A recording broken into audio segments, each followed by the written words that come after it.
और चलिए अब बात करेंगे मौसम को लेकर। रुद्रप्रयाग में मौसम ने एक बार फिर से करवट ले ली है। हिमालय जिलों में बादलों की घनी चादर छा गई है, जबकि निचले इलाकों में तेज सर्द हवाओं ने जनजीवन को पूरी तरह से प्रभावित कर दिया है। पूरे जनपद शीतलहर की चपेट में आ गया है, जिससे तापमान में भारी गिरावट दर्ज की जा रही है। हिमालय की बर्फीली चोटियों से आ रही ठंडी हवाओं और बादलों की वजह से ग्रामीण क्षेत्रों के लोग घरों में कैद होने को मजबूर हो गए हैं। कई जगहों पर न्यूनतम तापमान सामान्य से काफी नीचे पहुंच गया, जिससे ठंड और भीषण हो गई है। मुख्य बाजारों में दुकानदार और राहगीर ठंड से बचने के लिए अलाव का सहारा ले रहे हैं।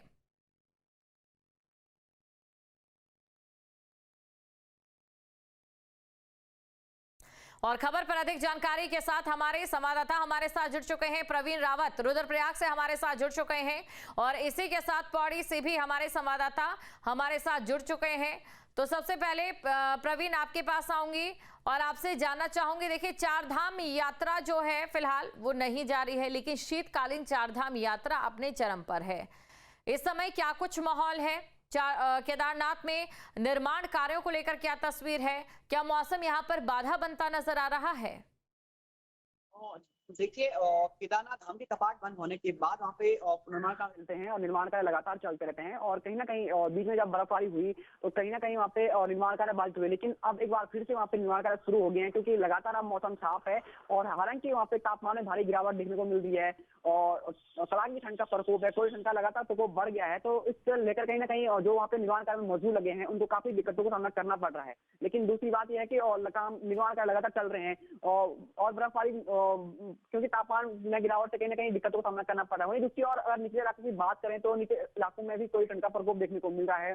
लोग अब कहीं ना कहीं भीषण ठंड की शीतलहर का प्रकोप है, तो कहीं ना कहीं लोगों को काफी दिक्कतों का सामना करना पड़ रहा है। दूसरी बात यह है कि शीतकालीन यात्रा लगातार गतिमान है। इस बार देखा गया कि कहीं ना कहीं पिछले साल की अपेक्षा इस साल कहीं ना कहीं लोगों में काफी उत्साह देखने को मिल रहा है। लोग भारी संख्या में जो शीतकालीन जब भी अस्पताल वहां पहुंचे हैं तो कहीं ना कहीं शीतकालीन यात्रा परवान चढ़ने शुरू हो गई है। जी बिल्कुल, जो शीतकालीन यात्रा है परवान चढ़नी यहाँ पर शुरू हो गई और मौसम भी कहीं ना कहीं इस यात्रा में साथ देता नजर आ रहा है।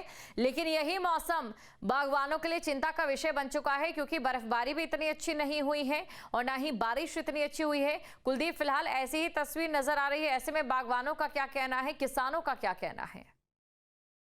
देखिए, मैं बताना चाहूँगा कि जिस तरीके से आपने बोला कि जो बर्फबारी और बारिश इस बार नहीं हुई है, ये बिल्कुल सही बात है। पिछले साल की मैं बात करूँ तो इस समय लगभग बारिश का ये मौसम था, जो ठंड थी वो काफ़ी बढ़ गई थी। लेकिन इस समय बादल ज़रूर लगे हुए हैं। कुछ दिन पहले की मैं बात बताऊँ तो जो टेम्परेचर था वो काफ़ी हाई था, काफ़ी गर्मी का माहौल यहाँ बना हुआ था। आज ज़रूर मौसम में थोड़ा-सी गिरावट देखने को मिल रही है। जो मौसम है थोड़ा बादल ज़रूर लगे हुए हैं, ठंड हल्की-हल्की प्रकोप ठंड की ज़रूर दिखाई दे रही है, लेकिन जिस तरीके से बारिश ना होना, ये कहीं न कहीं उन लोगों के लिए दिक्कतदायी है जो इस समय जिन लोगों की जो फसलें हैं, वो भी काफ़ी नुकसान फसलों को हो सकता है इस बार, क्योंकि बर्फबारी भी नहीं हो रही है और लगातार जो बारिश है, वो भी नहीं हो पा रही है। जी। बिल्कुल, प्रवीण के पास चलते हैं। प्रवीण, इस समय देखिए तस्वीरें भी हम देख पा रहे हैं कि ना तो बारिश हुई है ना बर्फबारी हुई है, लेकिन तापमान जमाव बिंदु पर पहुंच गया है। इससे जाहिर तौर पर स्कूली बच्चों पर भी असर पड़ रहा होगा। उसको लेकर क्या अपडेट है, क्या जानकारी है? और देखिए, क्योंकि अगर आप पिछले साल की बात करें तो अब तक कहीं ना कहीं बारिश और बर्फबारी हो गई थी और भारी बारिश हुई और बर्फबारी हुई थी। तो कहीं ना कहीं इस साल कहीं ना कहीं देखने को मिल रहा है कि अभी तक जो बारिश भी नहीं हुई है और निचले इलाकों में बर्फबारी भी नहीं हुई है, तो कहीं ना कहीं लोगों को कोई ठंड का सामना करना पड़ रहा है। दूसरी बात यह कि काश्तकारों को इसमें काफी दिक्कतों का सामना करना पड़ा, क्योंकि काश्तकार ने जो गेहूं की फसल बोई थी वो नमी के कारण अब लगातार खराब होने की कगार पर है। तो कहीं ना कहीं लोग भी काफी मुश्किलों का सामना लोगों को करना पड़ा। दूसरी बात यह है कि मौसम लगातार परिवर्तन हो रहा है। और दूसरी एक बात ये इससे ऐड कर दूं कि जो सरसों की फसल थी वो कहीं ना कहीं समय से पहले ही उस पे फूल आने शुरू हो गए हैं। तो कहीं ना कहीं हालांकि प्राणी इसको मौसम का परिवर्तन बता रहे हैं, लेकिन कहीं ना कहीं ये काफी दिक्कतें हैं और ये भविष्य के लिए संकेत नहीं है। दूसरी बात, अगर स्कूली बच्चों की बात करें तो स्कूली बच्चे कहीं ना कहीं आजकल उत्तराखंड में शीतकालीन अवकाश है, तो कहीं ना कहीं स्कूलें बंद है। लेकिन कहीं ना कहीं अब 15 के बाद स्कूल खुल जाएंगे, तो कहीं ना कहीं इसको लेकर कहीं ना कहीं शासन प्रशासन को देखना पड़ेगा, क्योंकि कोई ठंडा लगातार प्रकोप जारी है। और जो ग्रामीण इलाके हैं या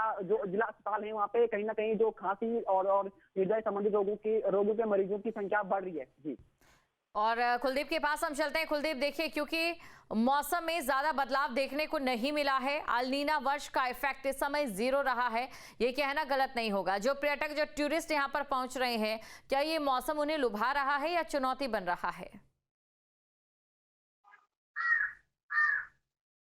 ये कि इस समय बर्फबारी होती थी, जो पर्यटक है वो यहाँ इन हिल स्टेशनों में आते थे, पहाड़ी क्षेत्रों में लगातार घूमने के लिए आते थे, लेकिन इस समय ऐसा कुछ भी नहीं दिखाई दे रहा है। ना तो बारिश हो रही है, ना ही बर्फबारी की जो ऊंचे इलाके हैं वहां भी बर्फबारी का कोई बर्फबारी नहीं पड़ रही है, जिससे कहीं ना कहीं जो पर्यटक हैं वो भी नाखुश नजर आ रहे हैं।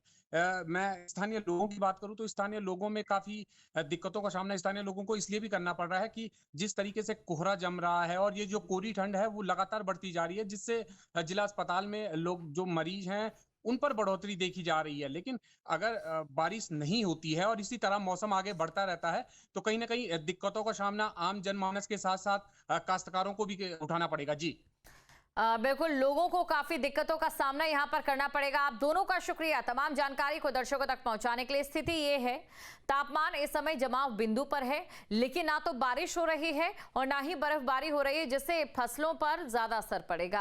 आपके मोबाइल पर तुरंत आएगी ब्रेकिंग न्यूज, स्क्रीन पर सबसे पहले दिखेगी बड़ी खबर, देश दुनिया की हर खबर एक जगह। अब आपके मोबाइल पर तुरंत फटाफट इंस्टॉल कीजिए न्यूज़ नेशन ऐप और रखिए खुद को अपडेट।